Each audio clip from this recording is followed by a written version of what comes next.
Assalamualaikum warahmatullahi wabarakatuh. Selamat pagi, Mas dan Mbak semuanya. Semoga saudara semuanya dalam keadaan yang sehat. Pada hari ini kita akan melanjutkan kuliah akuntansi pendidikan yang akan membahas tentang materi perencanaan prestasi pendidikan.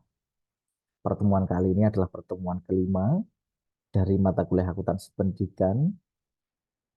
Maka dari itu, ikutilah dengan baik supaya nanti sukses ketika mengerjakan kuis. Ada 6 agenda yang kita bahas dalam pertemuan kali ini. Yang pertama pendahuluan, kedua teori perencanaan prestasi pendidikan, yang ketiga sistem perencanaan prestasi pendidikan, yang keempat siklus tata perencanaan prestasi pendidikan, yang kelima teknik perencanaan prestasi pendidikan, dan yang terakhir contoh perencanaan prestasi pendidikan. Memasuki agenda yang pertama kita pendahuluan, bahwa tujuan pembelajaran kita hari ini supaya Anda itu mampu untuk menjelaskan perencanaan prestasi pendidikan dengan tepat dan mandiri. Ada aspek yang harus kita ketahui sebagai dasar dalam merencanakan prestasi pendidikan. Aspek tersebut dapat kita tinjau dari teorinya. Nah, teori perencanaan prestasi pendidikan ini memberikan kita gambaran definisi bahwa perencanaan prestasi pendidikan yakni proses penjabaran dari sasaran dan program pendidikan yang telah ditetapkan dalam rencana strategis. Oleh karena itu, setiap sekolah, setiap satuan pendidikan pasti dia memiliki rencana strategis. Nah, nanti penjabarannya itu menjadi sebuah perencanaan prestasi pendidikan. Nah, perencanaan prestasi pendidikan ini juga disebut dengan perencanaan kinerja pendidikan. Ada 4 aspek yang terdapat dalam perencanaan kinerja pendidikan. Saya ulangi, ada 4 aspek yang terdapat dalam perencanaan kinerja pendidikan. Aspek yang pertama yakni sasaran yang ingin dicapai. Yang kedua, indikator kinerja sasaran. Yang ketiga, program kegiatan serta indikator kinerjanya. Dan yang terakhir, keterangan tentang keterkaitan sasaran, kebijakan, dan tujuan organisasi pendidikan. Ketika kita merumuskan perencanaan kinerja pendidikan, diawali dari penentuan sasaran apa sih yang sebetulnya ingin dicapai. Lalu setelah itu, dirumuskan indikator kinerja sasarannya apa saja. Kemudian, setelah itu, diturunkan menjadi program kegiatan serta indikator kinerjanya. Nah, nanti pencapaian indikator kinerja ini yang perlu dimonitoring. Sudah sampai sejauh mana prestasi pendidikan dari sekolah tertentu. Apakah tercapai secara optimal atau tercapai tapi tidak optimal atau bahkan sama sekali tidak tercapai.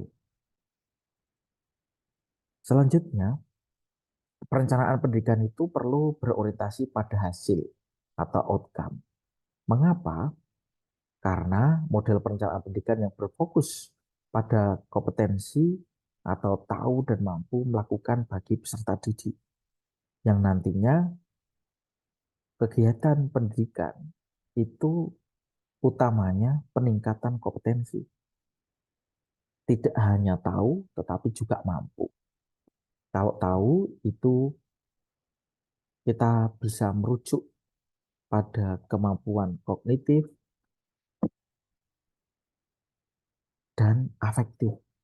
Kalau mampu melakukan, itu lebih ke psikomotor dan juga kombinasi dari afektif. Nah, kemudian dalam proses pembangunan pendidikan, outcome pendidikan ini menjadi alat refleksi bagi berhasil atau tidaknya fungsi pendidikan nasional. Sekali lagi, outcome pendidikan ini menjadi alat refleksi untuk mengukur keberhasilan dari fungsi pendidikan nasional. Oleh karena itu, perlu pencapaian visi misi pendidikan dengan efektif dan efisien. Tentu saja kita perlu membedakan apa itu visi pendidikan dan apa misinya. Kalau visi pendidikan itu merupakan cita-cita atau impian organisasi pelayanan pendidikan yang ingin dicapai di masa depan. Sedangkan misi itu pernyataan tentang apa yang harus dikerjakan, ya. Pernyataan tentang apa yang harus dikerjakan oleh lembaga dalam kaitannya atau dalam arahnya untuk mewujudkan visi tadi. Kalau visi itu cita-cita atau impian yang ingin dicapai, misi itu pernyataan tentang apa yang harus dilakukan oleh satuan pendidikan tadi. Antara visi dan misi ini harus inline atau sejalan. Supaya apa? Supaya pencapaian prestasi pendidikan itu bisa optimal. Di dalam teori perencanaan pendidikan, kita juga perlu mengetahui dimensi mutu pendidikan. Misalnya di sini terdiri atas tiga dimensi. Yang pertama kualitas pengajar, kualitas gurunya, pendidiknya. Apakah guru atau pengajarnya itu memiliki kemampuan dan profesionalitas dalam membersamai peserta didik belajar. Sehingga tidak hanya kemampuan saja, tapi juga profesionalisme dari seorang guru. Kadang ada oknum yang mampu sebetulnya mengajar, tapi tidak profesional. Misalnya tidak tertib, ya, kemudian seenaknya sendiri. Itu kalau ngajarnya mampu, tapi tidak profesional. Kemudian dimensi mutu yang kedua ada bahan ajar. Apakah bahan ajar yang digunakan dalam pembelajaran di kelas itu relevan dengan kurikulum dan juga kebutuhan lingkungan pendidikan. Bahan ajar yang baik ini yang relevan dengan kurikulum yang digunakan, dan kurikulum yang sedang digunakan itu mesti harus memiliki relevansi dengan kebutuhan lingkungan pendidikan. Siapa yang butuh? Ya dunia kerja, dunia industri membutuhkan lulusan yang seperti apa? Mestinya seperti itu idealnya. Kemudian hasil belajarnya. Apakah perolehan nilai hasil belajar ini sudah optimal? Berapa banyak yang mencapai kompetensi yang ingin dicapai dan berapa banyak yang belum berhasil mencapai kompetensi. Nah, hal ini tentu saja menjadi hal yang harus dipertimbangkan dalam perencanaan prestasi pendidikan.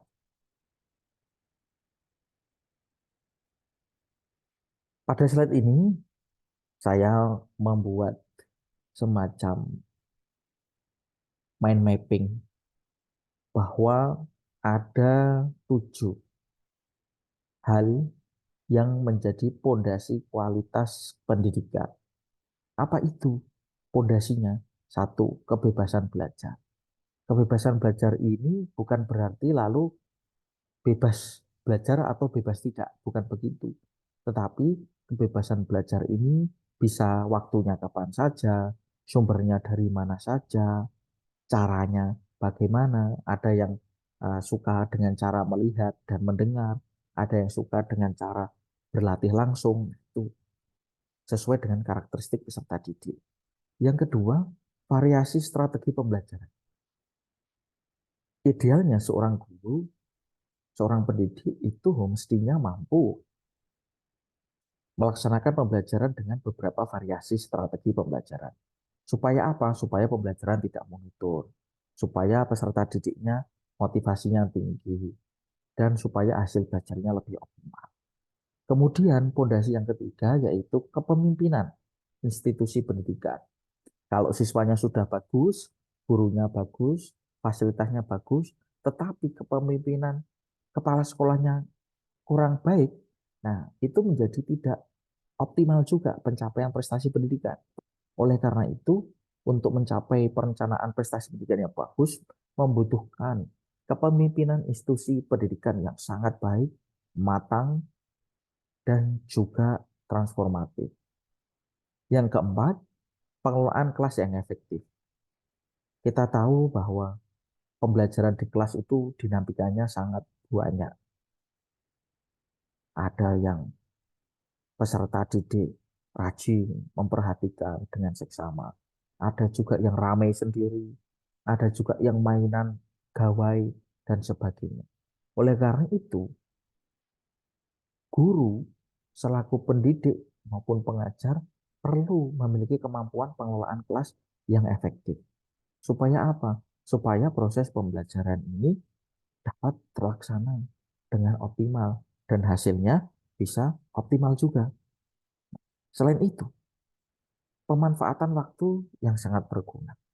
Nah, kita tidak perlu menyia-nyiakan waktu yang mestinya digunakan untuk pembelajaran baik di kelas maupun di luar kelas itu dengan hal-hal yang dapat merugikan kita atau mungkin hal-hal yang tidak bermanfaat.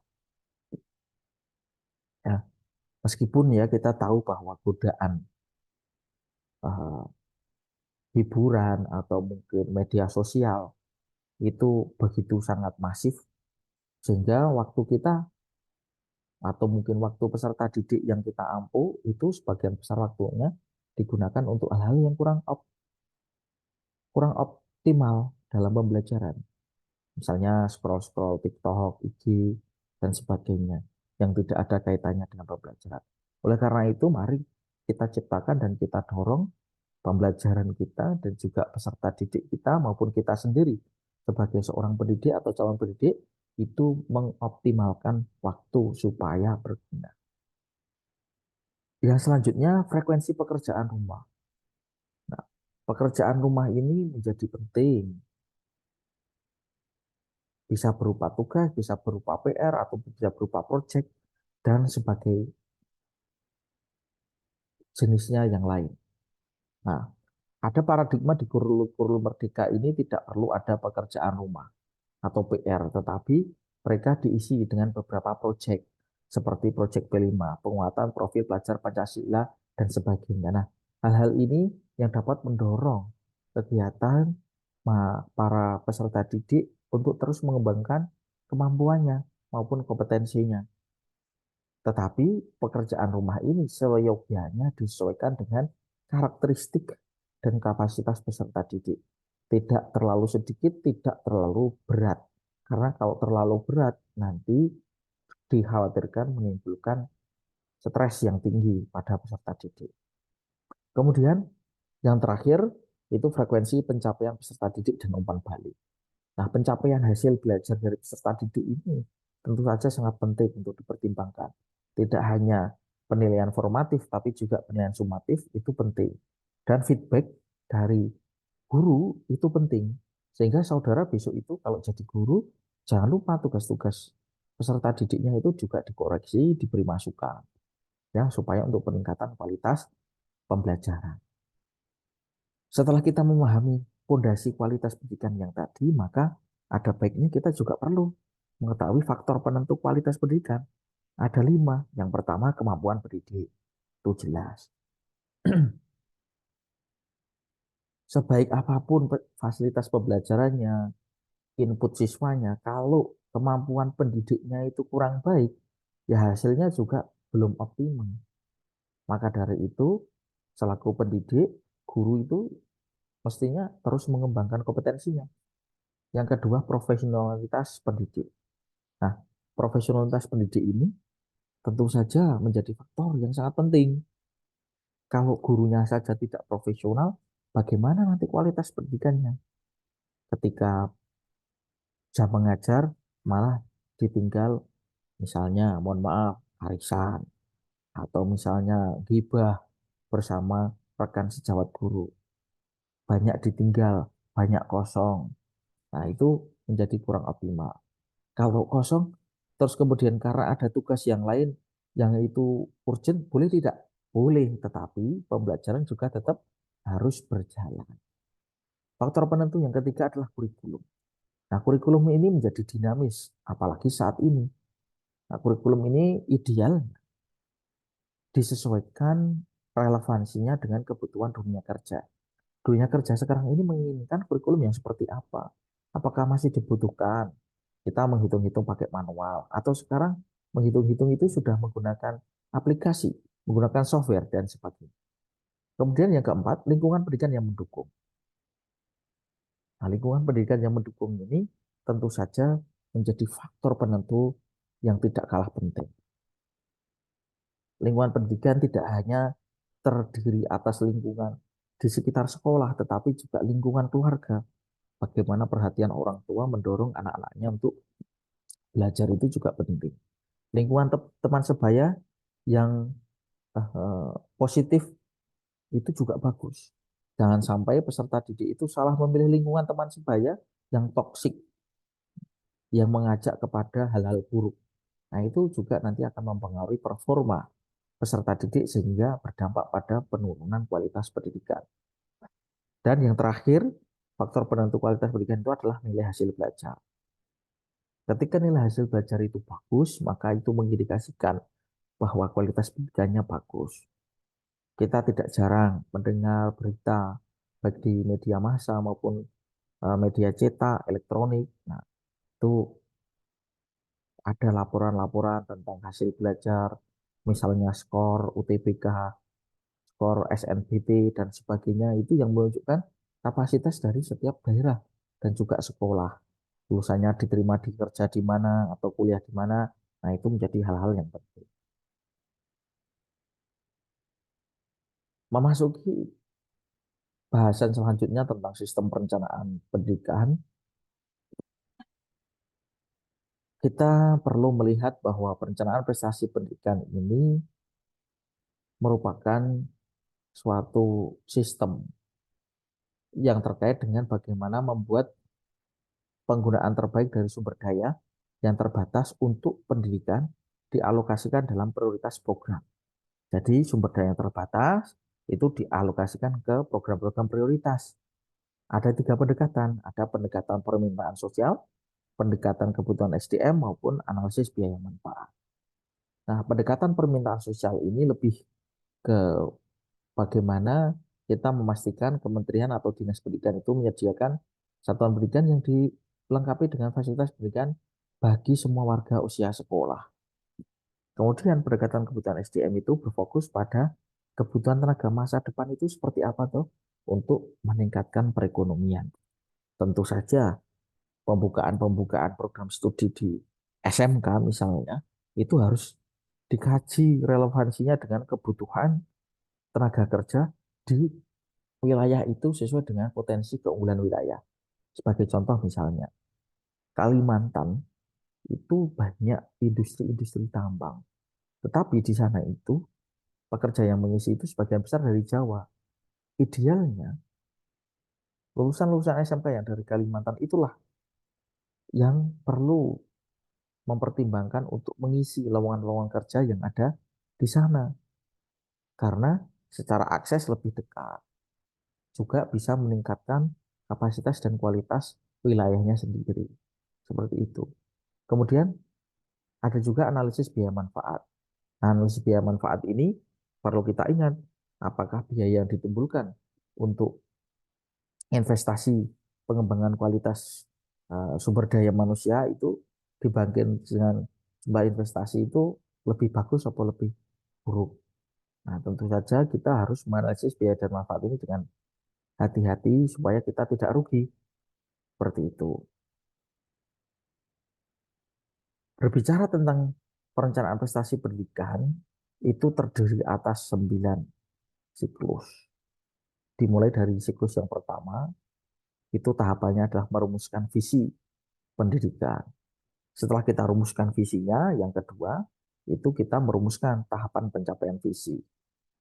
Kemudian yang ketiga, yang ketiga, itu mengidentifikasi pencapaian indikator pendidikan saat ini.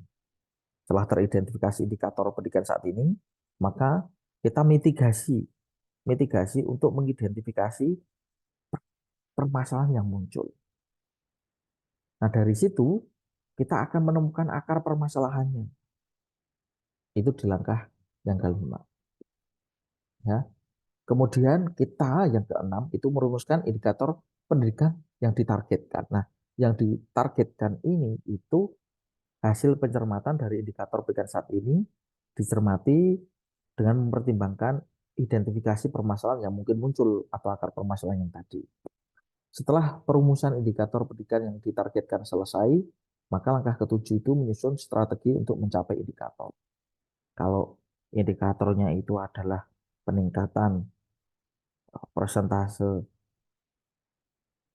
siswa SMK akuntansi yang terserap di dunia kerja, nah maka strateginya untuk mencapai indikator itu harus bagaimana?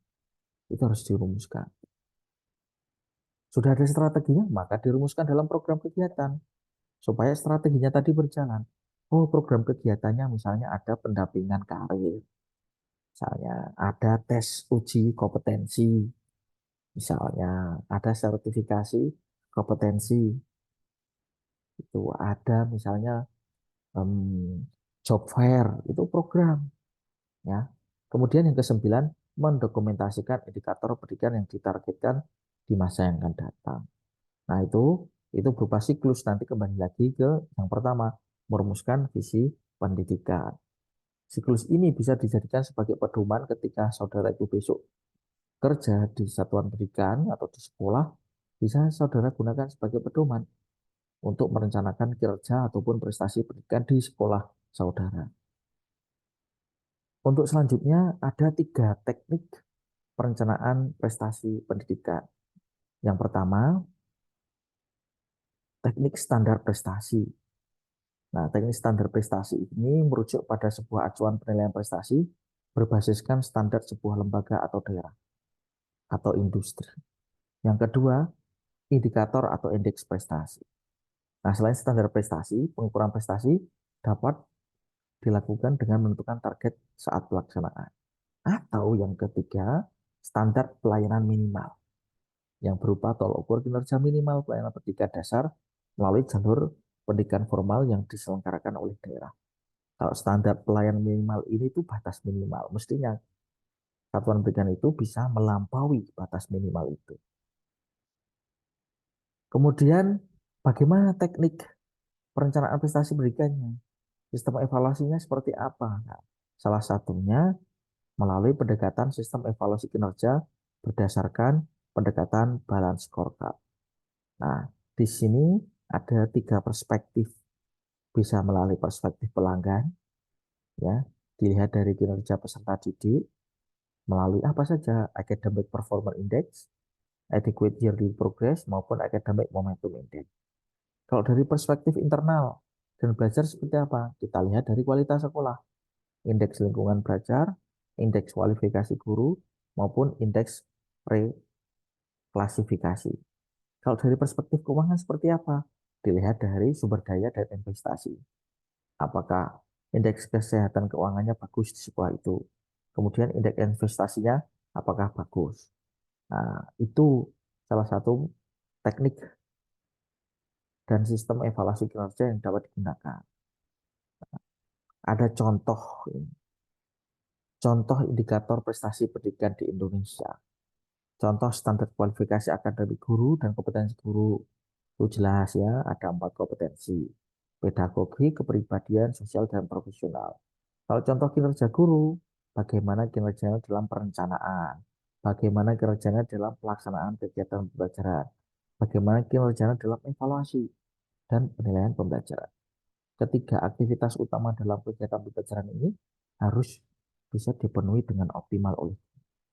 Kalau dari sisi standar pelayanan minimal, ada pelayanan pendidikan dasar oleh kabupaten, ada pelayanan pendidikan dasar oleh satuan pendidikan. Jadi bagaimana di level dinas dan bagaimana di level sekolah. Itu contoh bagaimana kita menyusun perencanaan prestasi pendidikan. Ini adalah slide terakhir dari paparan saya. Selamat belajar. Jangan lupa disimak dengan seksama dan kerjakan kuis dengan optimal.